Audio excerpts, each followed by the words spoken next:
Welcome back. We spoke with Gautam Chhaochharia, head of global markets at UBS, and began by asking him about the scale of the conference and the key themes he's looking forward to. Listen in to a slice of that conversation.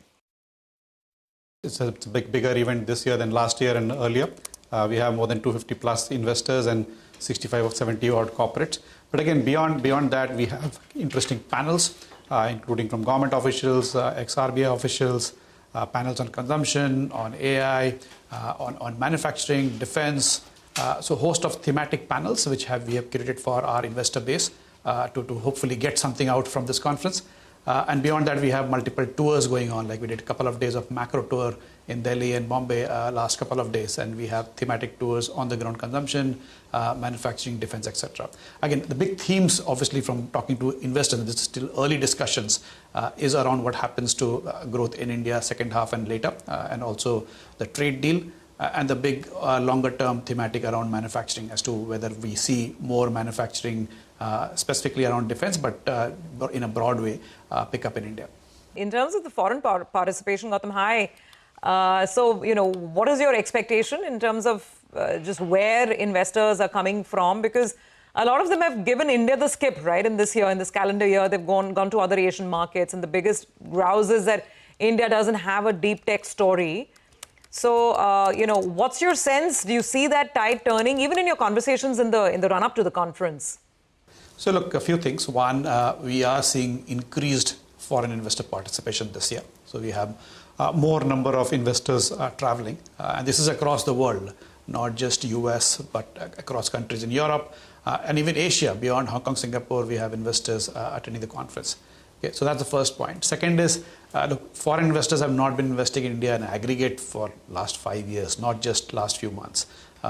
Beyond the yearly buying and selling, net they haven't invested literally anything over the last 5 years. The last few months, obviously, there's an AI and tech thing. There's the India-US trade deal, valuations, and opportunities in other markets in Asia. So that's not helped also. But what we have seen in the last couple of months, and more so in the run of the conference also, is we are seeing interest pick up in bottom-up stock ideas. So we're still not seeing foreign investors talking, okay, let's allocate a lot more money to India, it's bottoming out, etc. But we are seeing in the last 2 months a bottom-up discussion. And it's across sectors, not just one sector. Whether it's financials, consumption, obviously, but even manufacturing, defense, etc. We're seeing a lot more discussion from the team here, sales and research, with foreign investors on bottom-up ideas. All right. Hi, Gautam. Good to see you, Ben. And you were quite positive on consumption, namely the two-wheeler and the four-wheelers. And actually, the last couple of months have worked out very well for them. What is your view right now? And from the auto pack itself, consumption/auto, what do you like? So look, broader consumption theme we continue to like. There are enough tailwinds in this sector. Rural, urban, credit, obviously the government policies around GST and upcoming pay commission and some of the freebies. But again, it has to be more stock and sub-segment specific, not just sector specific, but sub-segments. Like in autos, the theme which we have been pushing is more premiumization. And within two-wheeler, scooter and EVs rather than a broad two-wheeler or broad four-wheelers. So it's also stock specific. It's not a very broad-based view. Again, in the last couple of months, everything has benefited. But for the discerning investor going forward, these themes will matter more because that's where we see higher visibility and higher comfort of growth actually playing through. So we are much more comfortable about the premiumization theme than aggregate, say, car sales volumes, which at the margin, in fact, two-wheeler and cars both, the expectations might be running a bit ahead versus what our analyst thinks. We are much more cautious on the industry level volume outlook being priced in by market. But at a stock and sub-segment level, there are opportunities. The broader consumption beyond autos still looks attractive, whether it's retail, whether it's food delivery, QSR, selective FMCG also. So broader consumption, we remain constructive. Okay, so constructive on some of the broader consumption themes. You mentioned manufacturing, and there will be obviously more conversations around that theme at the conference as well. Right now, what's the house view? And when it comes to the whole Capex side of the market, what is the position? Because a lot of these stocks, obviously, through the course of the last several months, they've come off their very high, very lofty levels. So again, similar to consumption, there is pockets which we are very, very high conviction on, pockets in defense, but also in the Capex cycle part, specifically around energy, around renewables. They remain attractive, both near term as well as from a longer term cycle, including what they're pricing in.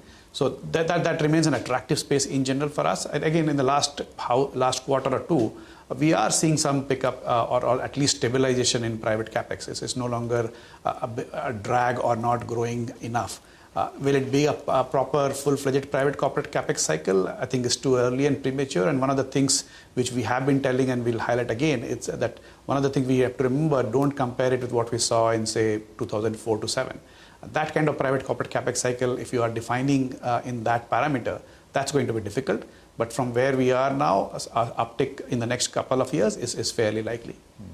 I know index targets are what they are, Gautam, but 2026, what's the Nifty target for you? So we don't have an official target for Nifty for next year, but we do see a small upside from here for sure. Look, at a broader market level, there is the flows from retail investors, mutual fund, which will help stabilize markets. On the other hand, there's also a big pipeline of capital raising, which also sucks away some of the liquidity. So on a technical side, it seems to be a more range-bound outlook. But on the fundamental side, that's the key part. So we are expecting growth to pick up. As the policy easing flows to the economy, the only joker in the pack is some level of sentiment and uncertainty, specifically around US trade deal. I think that's also a question of time. We will have clarity around that, and then hopefully we'll see a growth pickup. And that will be the key for markets to break out of the band we have seen in the last couple of years.